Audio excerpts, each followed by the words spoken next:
En el nombre del Padre, del Hijo y del Espíritu Santo. Amén. Del libro del Éxodo. En aquellos días, un hombre de la tribu de Leví se casó con una mujer de la misma tribu. La mujer concibió y dio a luz un hijo, y viendo que era hermoso, lo tuvo escondido 3 meses.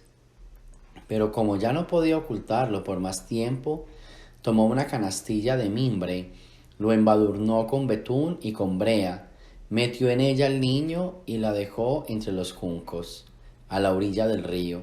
Entretanto, la hermana del niño se quedó a cierta distancia para ver lo que sucedía. Bajó la hija del faraón a bañarse en el río, y mientras sus doncellas se paseaban por la orilla, vio la canastilla entre los juncos y envió a una criada para que se lo trajera. La abrió y encontró en ella un niño que lloraba. Se compadeció de él y exclamó: «Es un niño hebreo». Entonces se acercó la hermana del niño y le dijo a la hija del faraón: «¿Quieres que vaya a llamar a una nodriza hebrea para que te críe el niño?». La hija del faraón le dijo que sí. Entonces la joven fue a llamar a la madre del niño. La hija del faraón le dijo a ésta: «Toma este niño, críamelo y yo te pagaré». Tomó la mujer al niño y lo crió. El niño creció y ella se lo llevó entonces a la hija del faraón, que lo adoptó como hijo y lo llamó Moisés, que significa «de las aguas lo he sacado». Cuando Moisés creció, fue a visitar a sus hermanos y se dio cuenta de sus penosos trabajos.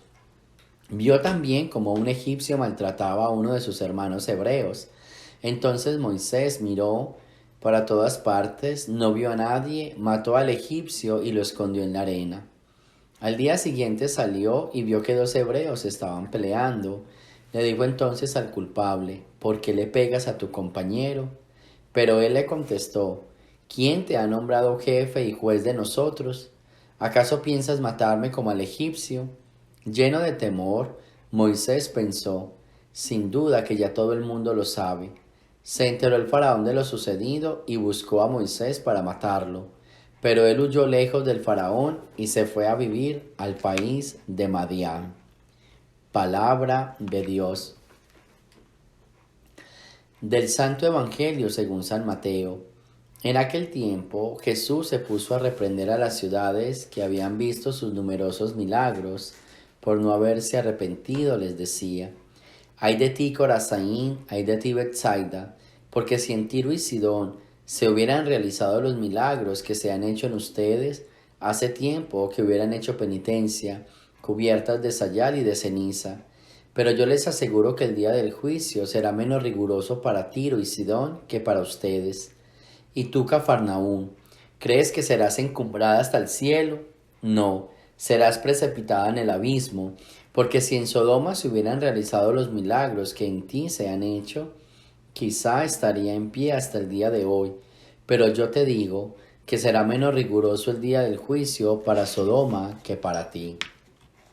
Palabra del Señor. Muy bien, estamos ahorita entrándonos a la historia de Moisés y a toda esta historia de la liberación del pueblo de Israel de la mano de los egipcios. Pero podemos rescatar, porque ya todos conocemos la historia de Moisés, al menos cómo Dios lo salvó de las aguas, porque entonces lo iban a matar a todos los niños menores de 2 años, pero la mamá lo puso en una canastilla y lo tiró al río para salvarlo, al menos para que alguien lo criara, y fue la hija del faraón el que lo crió y lo tomó como hijo suyo, ¿sí? Entonces, esto es bien importante, pero hay algo bien interesante, y es que Dios nunca abandona a su pueblo, ¿sí? Dios nunca abandona a sus hijos, y esto queda claro y va a quedar claro en todo el libro del Éxodo, que es una palabra que a mí me gusta mucho, y es que el Señor conoce el sufrimiento de su pueblo, y aparte de que conoce el sufrimiento, el Señor acompaña el dolor de su pueblo, y esta palabra es muy importante: lo acompaña. Algunos quisiéramos que Dios no nos dejara sufrir, ¿cierto? A algunos nos gusta como que Dios nos quitara el sufrimiento, porque todos somos seguidores de un Dios quita sufrimientos.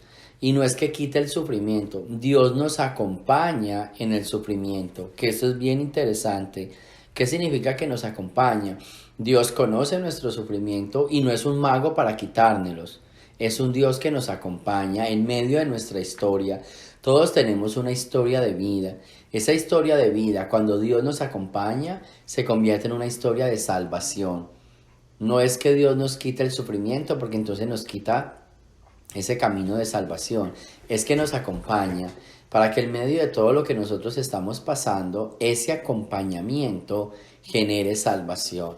Así que con la primera lectura va a empezar a descubrirse o a desvelarse ese acompañamiento de Dios. Algunos quisiéramos que Dios bajara todos los días y nos quite el dolor de cabeza, nos quite los problemas, nos busque trabajo cuando no tenemos, nos pague la renta de la casa cuando no tenemos. O sea, el tapahuecos, el quita problemas. No, Dios es el gran compañero de camino. Dios acompaña nuestra vida, nos acompaña en nuestra historia de vida. Y por eso nuestra historia se convierte en una historia de salvación, porque Dios nos está acompañando. Y tenemos que aprender a reconocer ese acompañamiento.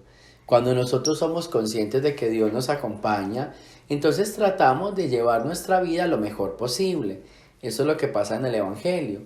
El Señor está reprochando a algunas ciudades. ¿Por qué? Porque teniendo la presencia de Dios, se confiaron y siguieron pecando. Y entonces ellos se creían que porque estaban con Dios o porque Dios caminaba con ellos, entonces ya ellos estaban salvos. Y el Señor les dice, no, ustedes no están salvos porque yo camine con ustedes o porque Dios camine con ustedes. Ustedes se van a salvar porque escuchando mi palabra o porque caminando conmigo cambian su vida y cambian su corazón. Por eso no crean que para esas otras ciudades que posiblemente eran malas, y que sí lo eran malas, eran perversas, estaban llevando una vida pecaminosa, pero que no habían escuchado la palabra. Entonces Jesús les dice, esas ciudades que no escucharon la palabra, que no caminaban conmigo, yo voy a tener más compasión de ellas que de ustedes. ¿Por qué? Porque ustedes que escucharon mi palabra, ustedes que caminan conmigo, no se han convertido, no se han arrepentido. Entonces, aquí viene la enseñanza. A veces nosotros que estamos en los caminos de Dios, entonces, juzgamos a los que no lo están, pero no nos damos cuenta de que nosotros que se supone que estamos, no estamos haciendo nada diferente. Muchas veces tenemos las mismas conductas que ellos, o peores. Entonces, yo siempre digo que el cristianismo hoy, especialmente nuestra religión católica, necesita más fuerza y necesita más credibilidad. Pero para que crean, tenemos que aprender a hacer la diferencia.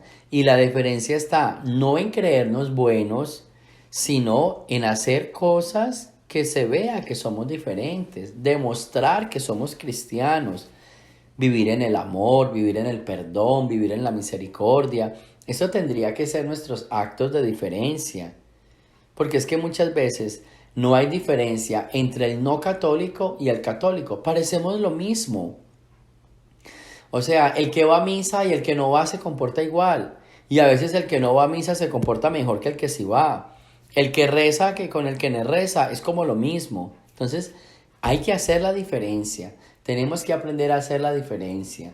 La diferencia basada en el amor, la diferencia basada en el perdón, la diferencia basada en la solidaridad, en esa historia de vida. En esa historia de vida que es totalmente diferente, pero diferente para el bien. Así que el Evangelio es un gran reproche a esas ciudades que caminaban con el Señor, que escuchaban la palabra de Dios, pero que no hacían ninguna diferencia. Y el Señor las compara con esas ciudades que no estaban con Dios y les dice, con ellos va a haber más piedad o menos rigor que con ustedes. Entonces, mucho cuidado. El Señor nos está diciendo, nosotros conocemos la palabra. Y porque conocemos la palabra, espera que nosotros seamos diferentes. Espera que nosotros vivamos un poco diferentes. Así que en este día, dejemos que el Señor camine en nuestra historia. Permitamos que el Señor sea nuestro compañero, pero al mismo tiempo, sintiendo esa presencia, sintiendo esa compañía, tengamos actos de diferencia. Para aquellos que no han invitado a que el Señor camine en sus vidas, para aquellos que no tienen al Señor como compañero, vean la diferencia que es caminar con el Señor. Así que nuestra misión no es tanto el hablar, sino en que los demás vean que caminar con el Señor sí trae bendición y sí trae gracias. Amén. Gloria al Padre, al Hijo y al Espíritu Santo, como era en el principio, ahora y siempre, por los siglos de los siglos. Amén.